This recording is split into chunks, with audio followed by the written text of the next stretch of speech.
Welcome to Politics and Beyond, hosted by Kuda and Tafadzwa, where we will be discussing the political landscape in Zimbabwe, Africa, and the world, including issues beyond politics, which affects politics, which is everything else. Glad to have you again, Tafadzwa. How are you today? I'm good, thanks, Kuda. I hope you're doing well yourself. It's been an interesting week globally and particularly locally. There's been a lot of moving and shaking, particularly within the ruling parties and PF. But before we go on to the topics we want to discuss today, I want for today's thought experiment, right? During the week, a lot of people posted Father Zimbabwe, Joshua Nkomo, said a lot of really nice things about him. And for context, I do have a soft spot for Father Zimbabwe. He was on my WhatsApp status, and Facebook reminded me of stuff I wrote many years ago on the 1st of July of every year. But I thought of a counterfactual, particularly because a lot of people were posting this idea that if Joshua Nkomo had been president, he would have been a better president than Mugabe. Then I thought of a counterfactual that if Robert Mugabe had not taken power and if we had just seen his pre-1980 videos and his writings, we all probably would have thought the same. And as a historical question, right, Joshua Nkomo actually had a funny relationship with power. He once tried to become a life president. I think the People's Caretaker Council, when they had their conference of Congress, it called Comfort Farm or something like that, when they were having these struggles. It's documented in Masipula Stole's book, Struggles Within the Struggle. So within that context, it really got me thinking, like, would such a person have actually been a good leader and let go of power the way people portray it? And again, like, Zapu was a victim of many, many bad things. Important to acknowledge that. But this is really just a question of how we recreate history, right? How we recreate alternative realities, in the sense, or counterfactuals. What's your view on that? Yeah. What type of president do you think he would have been? I think just like you, I am a huge fan of Joshua Nkomo. His book, The Story of My Life, or the book about him, The Story of My Life, really changed my perception about a lot of things. And if anything, it helped to give me an ideology, at least a nationalist ideology. So off the cuffs, I would say Joshua Nkomo would be the greatest Zimbabwean president ever over 2 terms, and he would have relinquished power in 1988 and gone back to his farmed, and would think about it the way we think about Nelson Mandela. That's the nice positive aspects of it. But I think, like what you're saying, I'm reminded of that Shona proverb that says, Wafawanak, which basically speaks to the idea that when someone dies, we have a tendency of forgetting their negatives or their frailties. The PCC example is a good one.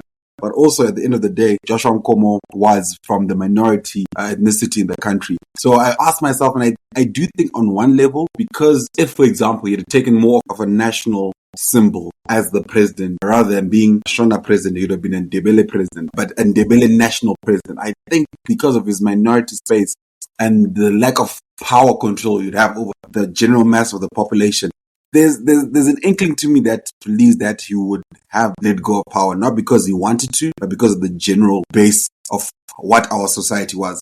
But if anything, that's the reason he didn't become president, right? He lost out to Robert Mugabe on pure ethnicity lines. And this is not to say that minority ethnicities are always better leaders. We've seen very bad examples in Rwanda, in Syria. Those come to mind.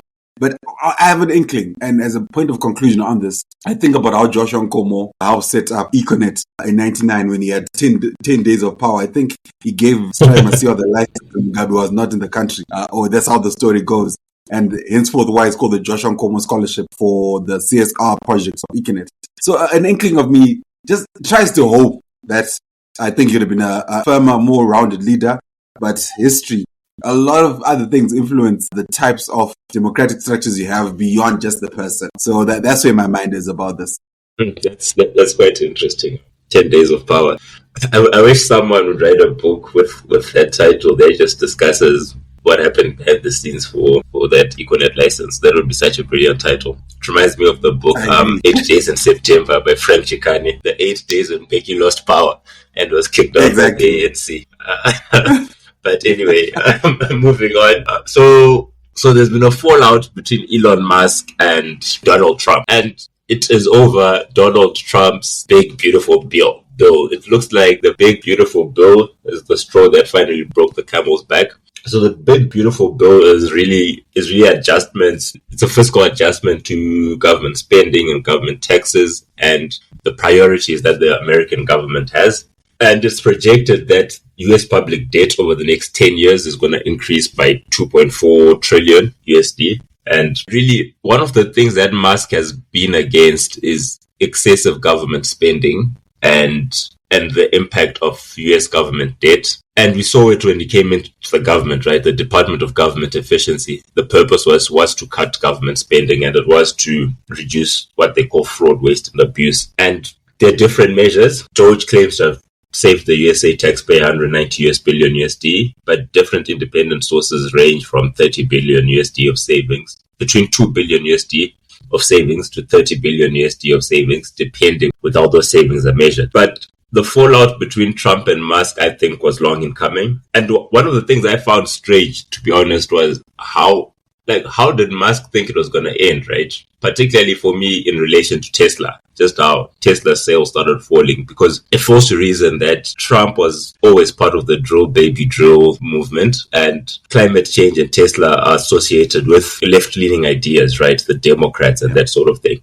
That tension, I think, was always going to arise between Musk's personal interests and the interests of the Trump administration. And really, this issue of government spending is another point where there's just been a difference of opinion and interest. And Musk is proposing starting an alternative party. A third way.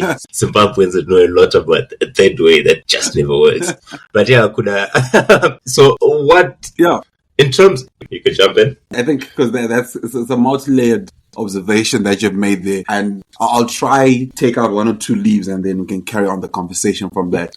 The first one I'll point to is that bigger issue around US debt and where it stands and what the big beautiful bill represents, right? So the US Treasury debt is in the 30 trillions or something ridiculous like that. I can't even confound that figure. Every time I hear it in my head, I'm just like, this figure cannot be a real figure. But it's something ridiculous like that. I think we can check just now what exactly it is, but it's 30 trillion or something ridiculous. And the question has always been, is this sustainable for the United States economy, ETC's point? It is sustainable because what makes debt sustainable is if people are willing to buy the debt. And people, for some strange reason, until now, are in love with the United States dollar. So it is not just local governments and local people in the United States or the businesses that buy up these treasury bills, as they're called, or the US debt.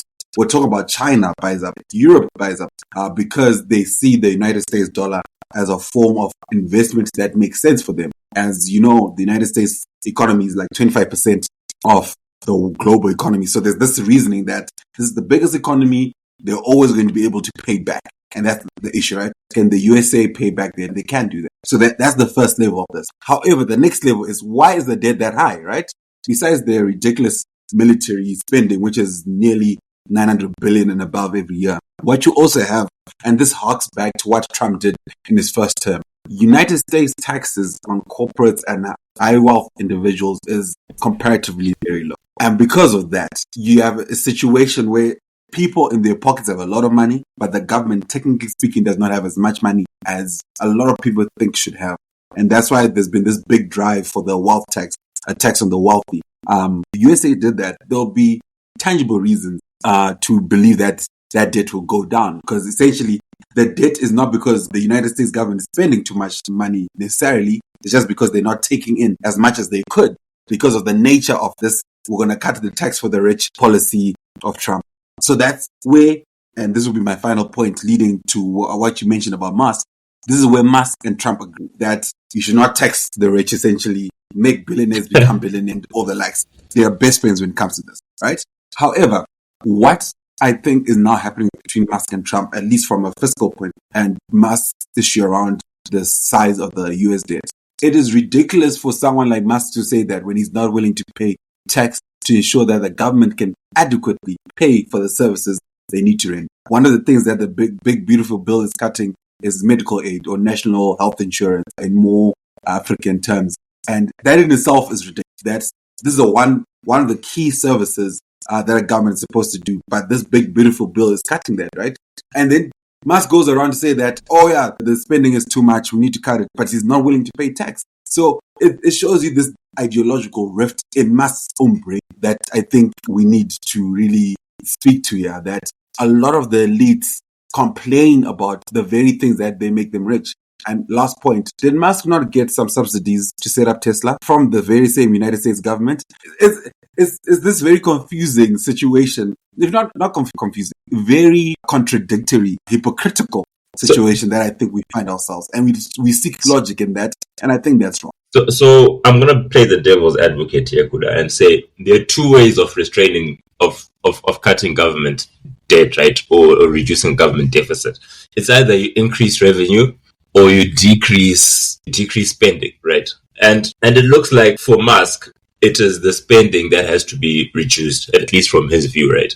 And it seems to be the same view from Trump as well, to an extent, which is why they're cutting some of these social security programs. And you mentioned something that's really interesting, the wealth tax, right? And it's something that I've applied my mind to a lot for other reasons. But how, I just don't think it's practical in any place in the world, right? A wealth tax, because like, how do you actually tax wealth? It reminds me of something Thuli once tried to do, where it's like, it's gonna tax people based on the value of their houses. And you're like, okay, like, if someone is a pensioner, how was Thuli planning to, like, where was Thuli expecting a pensioner to get that tax from? If they own a house in some leafy suburb, right? I don't know, Borrowdale, Greendale, whatever, and the value of that house is 500,000, and the tax is, say, 2%, and you're expecting a pensioner to get 10,000 USD. I don't remember, was the tax once off? Was it continuous? Whatever it was, right? And I think that's really the problem of a wealth tax. Like, how do you implement it? And that being said, I do think that there's a lot wrong with, maybe not wrong, that one of the difficulties as well, right, is how the form of wealth in a globalized world is quite different. In the past, think of like just a basic African community in the past, right, where wealth is based, a lot of it is just in the form of cattle. You can take that, you can extract that, and you can confiscate that. Exactly. Just like you have 10 cows, your tax is 1 cow. Bye. But it's just weird. So I don't think that's possible. I think it's incredibly difficult. I've not seen any propositions for that. That seems practical to me. Do you have any pushback on that? No, and I think that's a fair point. But I think it's not practical because globally we've decided that it is not practical. In terms of actually having a global infrastructure, that does not lead to situations like this big, beautiful bill where you have elites trying to cut taxes, where the working class that are the reason they're that rich are actually paying more than they're supposed to be paying compared to the wealthy individuals. So it's an outlook of what we understand society to be and how it should be prepared. And even moving the conversation forward in terms of this idea of that we need to cut spending and the likes. And it goes back to the point I just mentioned. Companies such as Tesla, which primarily were supported through subsidies and tax breaks from government, things that governments are supposed to make money from, that's how actually Musk became their wealthy. But he then goes back to say, and he said this in the last 2 weeks, that Tesla didn't need subsidies. We could have made it. We could have been successful. And for lack of better English, that's bullshit. It was not going to work. All great companies, from Apple to whatever, have needed government incentives of some sort to support their rise. Now, private sector, they call it de-risking. That's the language that's sexy these days. They're de-risking the investment climate so that private companies can come up. What that effectively is government supporting these private companies. And equally, if governments can do that, we can equally find ways to tax turns from these governments. If it means increasing the taxes for profits and the likes, things that companies don't want to hear, let it be done. But back to the point of, and I think the more important point about this fight between Musk and Trump, I think is more based on ego. That ego of Musk when he came in with Doge, as you mentioned, the government efficiency department, whatever it was, and how he came in and they were best buddies. I think Musk did not understand that he is only one of the 20 people that can at least get access to Trump at 9 o'clock before he makes an important decision. And whoever gets to Trump the minute before he's on stage will get the good word in. And I think that's what's happened here. Musk forgot that. He thought he could find him whatever time, but there are other more radical or other more conservative or other more religious stakeholders that also have influence over Trump. And whoever gets in the last word usually wins. And unfortunately, that's not Musk anymore. And he's going to be repatriated back to South Africa just now. Yeah. We are waiting for him. We have a bribe for him in Tembisa when he comes back. But you mentioned something, right, about how like they use words like de-risking, and the American government also subsidized some of these companies. Like when I looked at the list of companies that were sort of subsidized by the American state in different ways, surprisingly, Amazon was there as well. I wouldn't have expected them to be there. But what I'm thinking now is in the electric vehicle space, which is where Musk and Tesla are quite strong, right? Is how in China is like a really, really direct government push, right? And the Chinese are really direct about it. No shame. They subsidize loans and that sort of thing because they want to be dominant in that space, right? Though there's some people argue that China is the main ways of describing China. Some people argue that it's a capitalist state, that's why it's grown and business is doing well and stuff like that. But there's also a huge component of state planning, right? Where the Chinese state decides we're going to be not the Chinese state, the Chinese Communist Party, because the party is superior to the state. Whether that's good or bad, that's a debate for another time. But the Communist Party decides that we want to be the leaders in aluminum production over like the next 5-10 years. And they just subsidize the private sector to do that and entrepreneurs and that sort of thing. And would it be correct to argue that the way America subsidizes, say, some of these other companies, whether it's Tesla in the past, is a form of state capitalism to the extent that those subsidies shape incentives for the private sector, and that perhaps maybe this is a stretch, but it's worth thinking about, that perhaps the Chinese are just better at shaping incentives than the American government, or the Chinese, maybe not better, are more forceful at shaping incentives than the American government. Because when Biden was president as well, right, he introduced electric vehicle subsidies, which is something that Trump mentioned, that Musk is bitter or upset that Trump is going to remove those subsidies, which do shape producer and consumer behavior, of course. Yeah, no, I think that's an interesting comparison that you provide there. And from a purely analytical point of view, it is fair to say American government is not as involved in business as the Chinese government, especially for what they call the critical industries or critical sectors. China, definitely the Chinese state does a lot more in terms of supporting state incentives, etc. But there's a reason for that. And I think that's important even when we think about our own developing country, what development looks like, and this is me speaking quite strongly against a lot of our free market friends within our analytical spaces, right? So just to give the listeners. Dear listeners, if you think about where economies lie, let's say it was like on a straight line from left to right? On quite the right side, the United States allows private companies to really be innovative. There are not as many laws when you're trying to start up something, etc., which is great, right? And usually you don't get a lot of state support. So, for example, if your business fails, you more or less always have to pay up, right? And etc. However, you have China, which is more on the left side of things, where when you have a business, the Chinese government will tell you, listen, if you want to be innovative, you have to be innovative in the electrical vehicles because we believe this is what is important. We want to industrialize this way. And that's what China does. So you find that China directs where private sector should invest in and they're supporting that. So that's quite more or less the significant difference. But what's important is to understand that the United States government or the European governments used to do this quite a lot too, when they were still more or less developing before where they are right now, when they're still trying to have strong industries. There was always a lot of state involvement in how they directed investment, So, for example, the oil sector in USA had a lot of support in the 1900s. That's what led to Rockefeller and the likes. China is now just doing that to the electrical vehicle space. And ironically, Musk's biggest space of enterprise with Tesla was in China because China was very supportive, right, of the electrical vehicle space, something Musk was not getting in the United States. So I think that really speaks more to the different types of economies that we have currently, why China is a lot more involved, but it does not speak against the idea of state-led development. I don't call it state capitalism as you put it across, because I think we kind of conflate and confuse things when we start saying all those, oh yeah, this is the state, this is the capitalism. No. This is about state-led development. And I think that's what you have in China and less in the USA. So maybe that gives us a segue into what we want to discuss, right? Zimbabwe, particularly Kuda and Tagwireyi. But as a segue into that, where do you think Zimbabwe lies on that spectrum between China and Zimbabwe, right? Because what's interesting is that when you listen to certain shows, particularly shows that are pro-free market, Zimbabwean shows, there's this idea that Zimbabwe is a socialist state, and that the problems that our bureaucrats think like socialists and state control and stuff. And a part of me is like, actually, no, like, Not really. at least in my opinion, we're actually really far from socialism,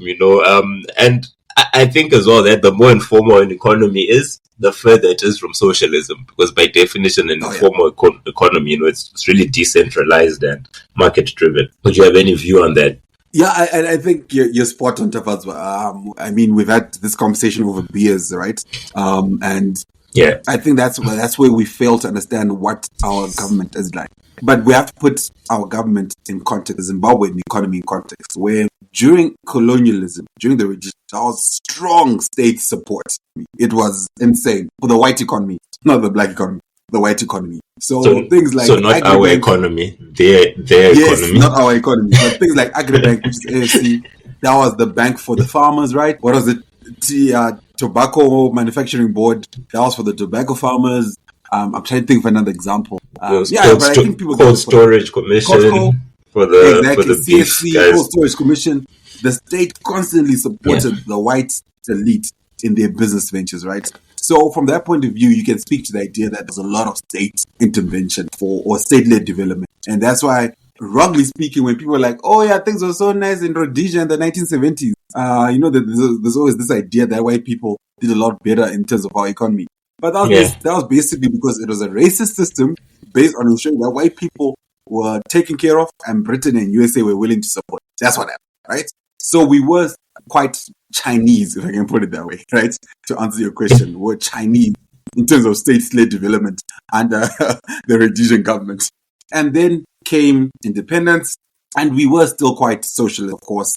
There was a lot of state investment, less in the productive industry now, but more into the social services. Henceforth, the great education most of our generation has been able to get comparative to the rest of the continent, and the investment in health. Yeah.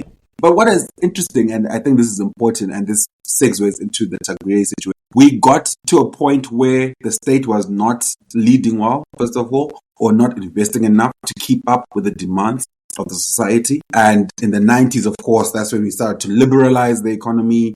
Governments started to spend less on a lot of things, confounded by corruption and then land reform, right?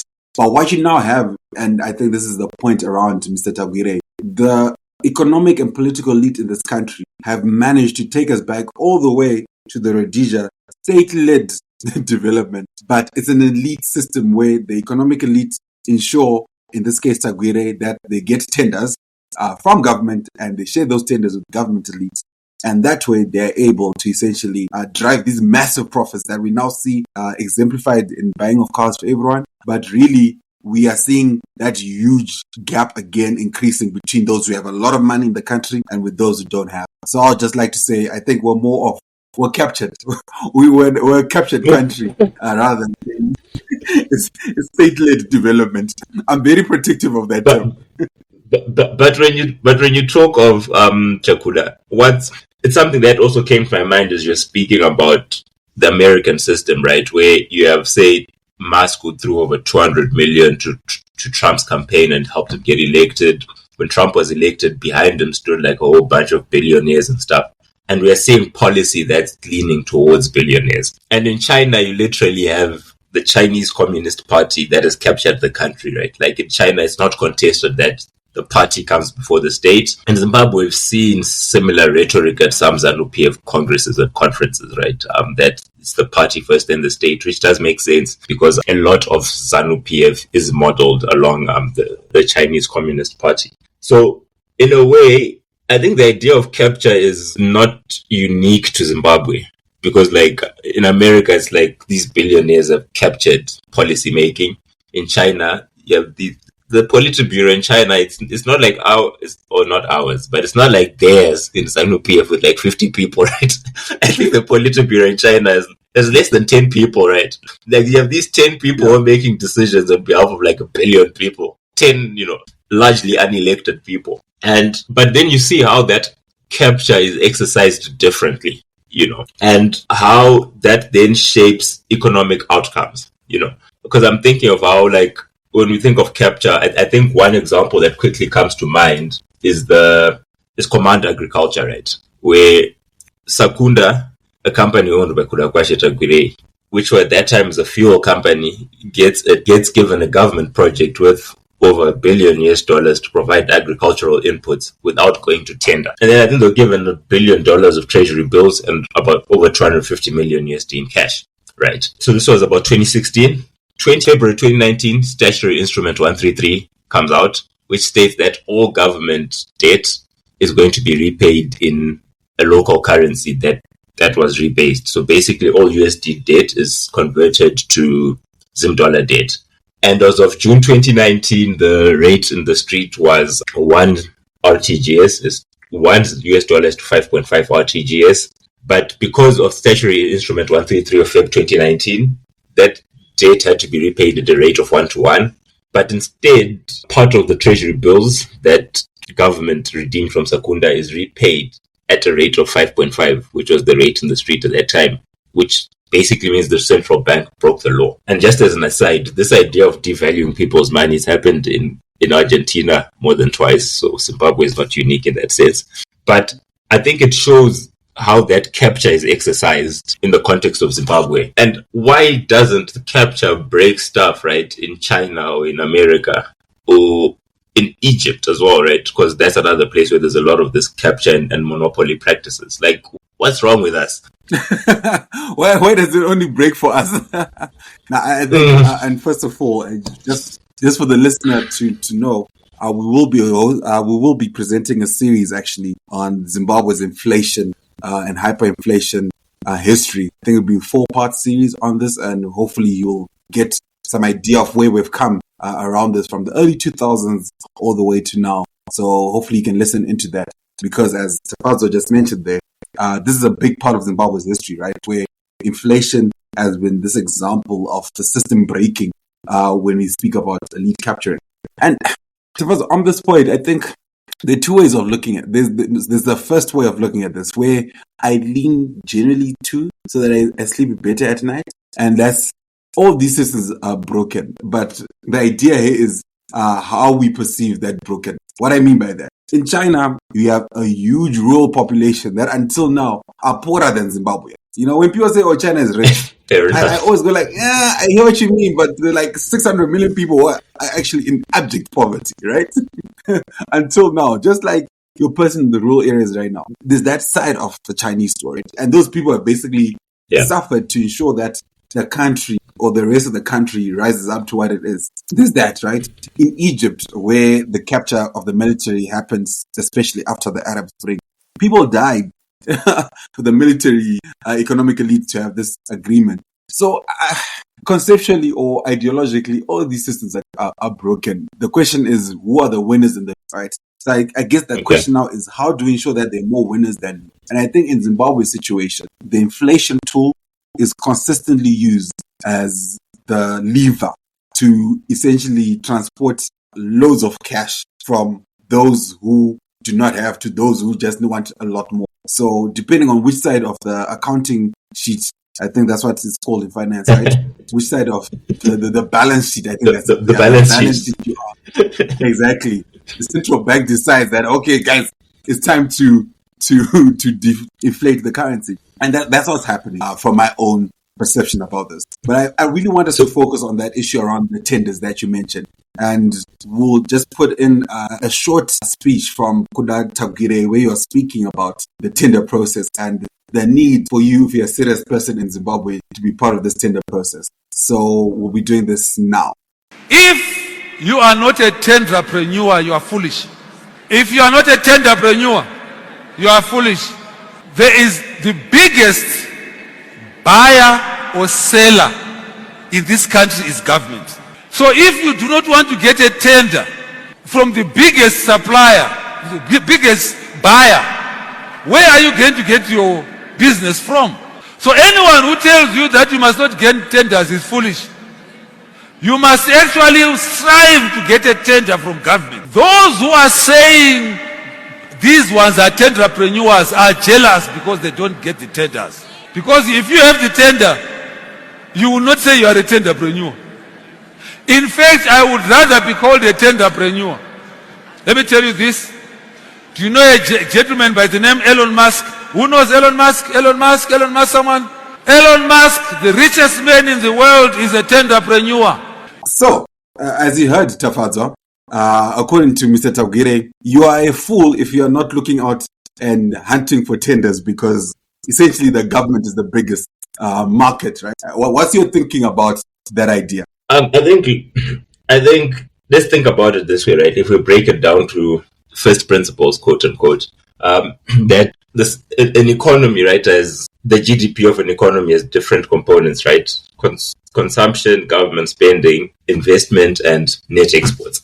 And in the context, depending on the type of country and context and that sort of thing, different components dominate. So you may have a country like China, for example, and I think this actually comes back to earlier my question, right, about what drives the different modes of quote unquote capture, right, and how the structure of an economy may help us think about that. And I think this question speaks to that. If we think of China, I think if you're a business person, it makes more sense to actually focus on exports than government tenders, right? Because like they're an export driven economy, like the factory of the world. In the USA, I think in the USA, consumption by people, just normal citizens, is a large part of that government, of just that GDP component, right? So you can actually sort of survive, if you have a mom and pop business that does plumbing, really. And then we come to Zimbabwe, where because of wealth destruction that has taken place through inflation, and just because of the idea of how that capture is exercised, and as you mentioned, that inflation tool is sometimes just used, and depending which side of the balance sheet you are on, it then means that government is one of the key drivers of spending, right? And we've seen it, in different sources have discussed this idea, whenever suppliers are paid, the exchange rate, Negam wrote that the government has paid someone, yeah. That's just the influence of the Zimbabwean government on the economy and the size of the government spending within our economy. Now, tender processes now in Zimbabwe are an extreme sport, right? Because first is that it's tied to patronage, right? And we've seen it, right? Like we just mentioned that Sakunda got over $1 billion in treasury bills, and Kuda Tagwireyi has been a benefactor of the party, of SANU-PF, the party. And recently he was co-opted into the Central Committee and bought over 200 vehicles for the Central Committee members, right? And I think that speaks to the idea that how power and money are now becoming conflated, and the source of money in our economy in particular, because government is a huge component of total spending, is a huge source of money, and by definition, government and power come together, and now you have this weird sort of incest, right? And tenders are an important part of that jigsaw, right? Yeah. But I think at face value, what you said makes sense, but when you then dig into the power component of that, it just makes even more sense, right? And I think, to me, the question then becomes, what is the role of the gun within these tenders, right? And within this power matrix, particularly as it seems like Kuda Tagwireyi wants to take power and become the president, whether Project 2030 is still going to go ahead, or whether he's going to be their candidate for 2028 or 2030, whatever. So he's not wrong, he's just offensive. He's not wrong, he's just offensive. I mean, and I've taken offense to it. Because I know I'm the more ideological one between the two of us, and I take that on my chest, because I think at the end of the day, we have berated an important aspect of our economy, the government directing where we need to do. Because as you said, we don't have enough money in our pockets to basically drive the economy of Zimbabwe to the next level, right? And henceforth, what you mentioned, export driven, etc. But for this to then make sense, the government then needs to be able to direct in a way that does not have that intense corruption. I mean, a lot of people on the other side of the aisle, when you speak about this, will then argue that inherently there will be corruption in a tender process, because the tender process is in itself corrupt. And I think I have to acknowledge that there are no good answers at this point, right? Yeah. But now the point for me will be, Guys, if you're gonna eat government, man, and you're gonna steal government, steal 5%, 10%. What we now have in Zimbabwe, people are stealing 90% and being productive with the 10%. And this is where my big gripe is. When I think about our economy, and when people always ask me, how is Zimbabwe going to develop and all these things, it always goes to that point. I'm not always trying to have animosity to the ZANU-PF government, but my animosity does then come when it comes to this, that the level of corruption and the manner in which the tenders are structured is in such an incestuous way, where we actually don't see the development happening. Under Mnangagwa, of course, under the infrastructure development programs, we've seen the roads being developed, which is good. Can't deny that. This is very important. But when people are now coming out, and I think Hopo Chinyon will say this, something like the Trababelas road, which was supposed to cost, for argument's sake, 10, 20 million, ends up costing over 100 million. It always raises questions, right? But if there's also accountability and transparency in these systems, this is what you can then do. If government said, listen, this is how much we think this is going to cost. We have civil society coming in, also doing their numbers to show that, listen, it actually doesn't cost that much. Even if you want to give someone 20% profit, etc., etc. But that's not the point, right? The point here of the tender process is to retain power by ensuring that the people who need cars, e.g. the Central Committee, all have cars, and the government is paying for them. So this is where my gripe is, This is me trying to, for all those ZANU-PF supporters and leaders who have the audacity to listen to this podcast, this is me asking, can you steal better? This is essentially my ask. Is it possible for you to steal better? I think with the corruption component, you are right. If for those who followed the Zondo Commission of State Capture Inquiry in South Africa, which looked at corruption and state capture and during the Jacob Zuma presidency, the numbers involved in that are way, way bigger than Zimbabwe's numbers, right? But I think what makes it different, right, is like SARS, the South African Revenue Services. It's such an efficient institution that at some point SARS was actually studied as a case study at Stanford. That's just how good of an institution they are. So the other side of this story as well is that when the comrades are stealing in other countries, they're stealing from a very, very, very big pot and a very, very deep well, So, one can argue it's the same with China. There were very, very massive government spending there. Same with America as well. Because tender corruption is also present in some of these countries, contrary to popular belief. But it's just that with us, right, we have our budget is already so small, right? And our revenue services are not doing a good job at capturing as much revenue as they should. And because of bureaucratic inefficiency as well, you now have a large informal system. So that pot only keeps getting smaller and smaller and smaller and smaller, while the appetite for those who take doesn't change. So I think the only way that your question will sort of be answered is, as weird as it sounds, is probably economic growth. It will make so that the government formalization and economic growth, so that the government revenue can increase, and the effects of the stealing will appear to be less than they are, but I don't think much would change. So is this you saying that the stealing will continue to happen? We just won't be able to see it as much. Is this your solution, Tafadzwa, for our listeners? No. Okay. If I could have things my way, what I would do, first thing is that all tenders are public, and not just at the point where the tender is given, but the tender process itself is public. For example, in the way that judge, those commissions where judges are interviewed and the process is public and that sort of thing. You get, for argument's sake, tenders that are supposed to be above a certain threshold. Say, because our budget is small, right? Say above 100 million. Such a tender has to be public. So the bidders come, public interviews with bidders. And the thing about, no matter what, even though some things are technical, right? But the thing is that Zimbabwe is there are like 16 to 20 million Zimbabweans on this planet. There's bound to be some expert who's interested in that particular field, who's going to be on some Twitter space, be listening. Okay, this makes sense. This does make sense. This is wrong. You know what I mean? So I would actually, I think that's the most direct way of cutting out excess, of making it more manageable.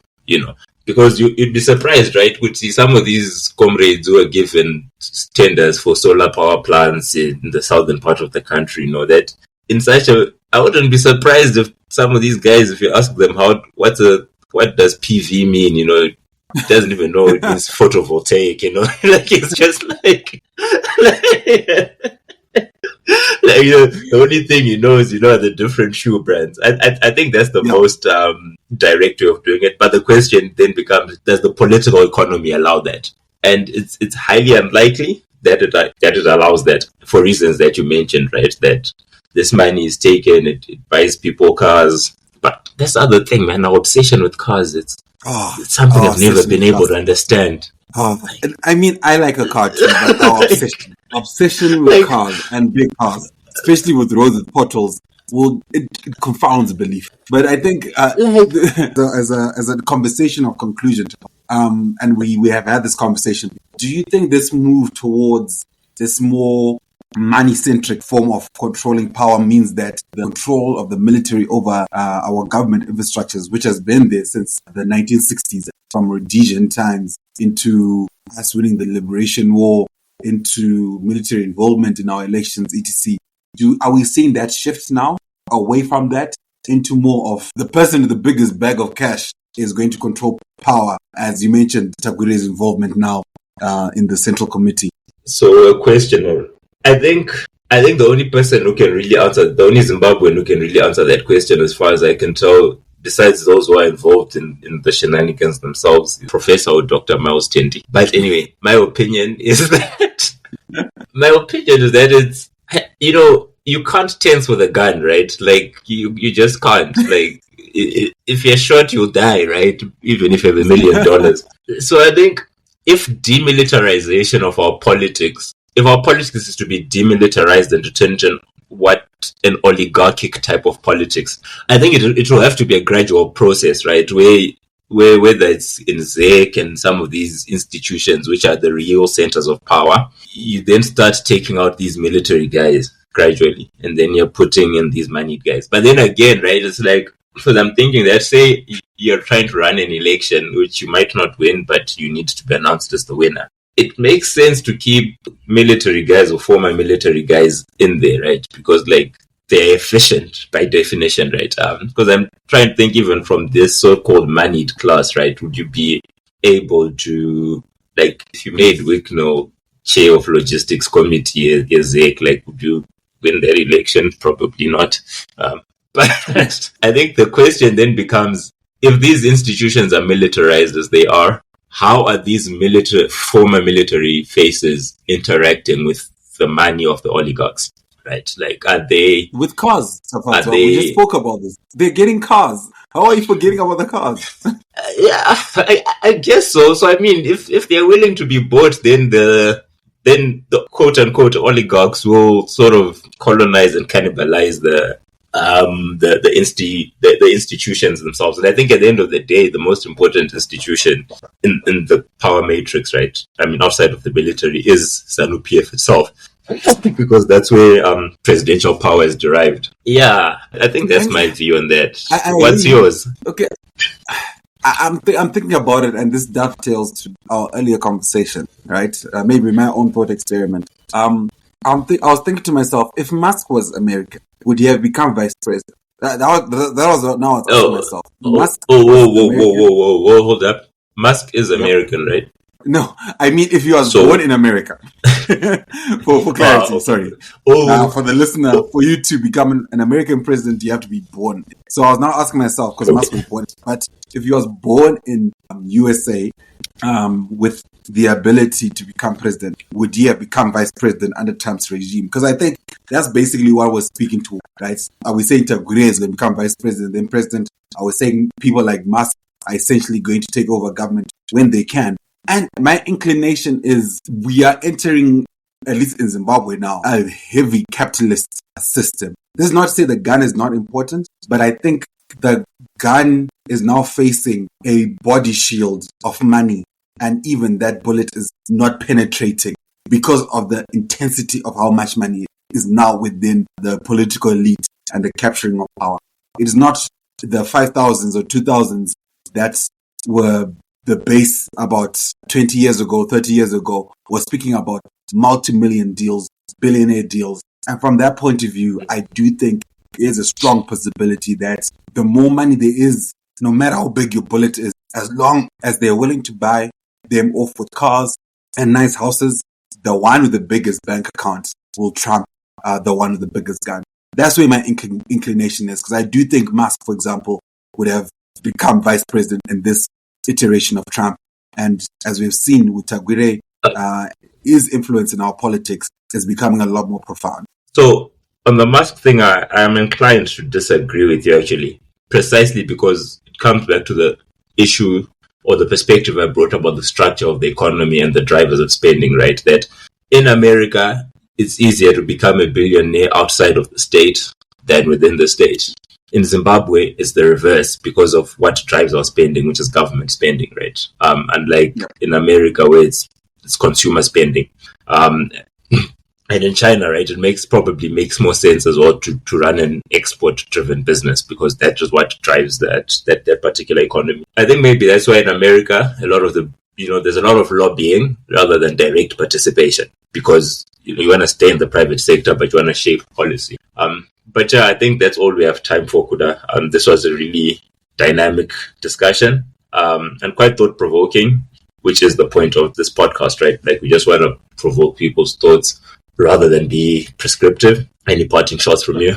My parting shot, I think you make a good point, and I will stand down on this point. I think that last point you made around it's easier to make money outside the state, inside it in USA. I think that it shows how different Zimbabwe's economy is. And once, at least from our point of view, Zimbabwe, we understand the state as a revenue machine, as a market machine that is more powerful compared to the rest of the market, who have better solutions to our politics as well as to our economy. And I think that's my parting shot on this, and looking forward to seeing where this takes us and whether we'll be able to get cars if we say the right things on this podcast. No, Kuda, we are not for sale. We're not. Thank you, dear listeners. Our souls are not for sale. Cheers. Thank you.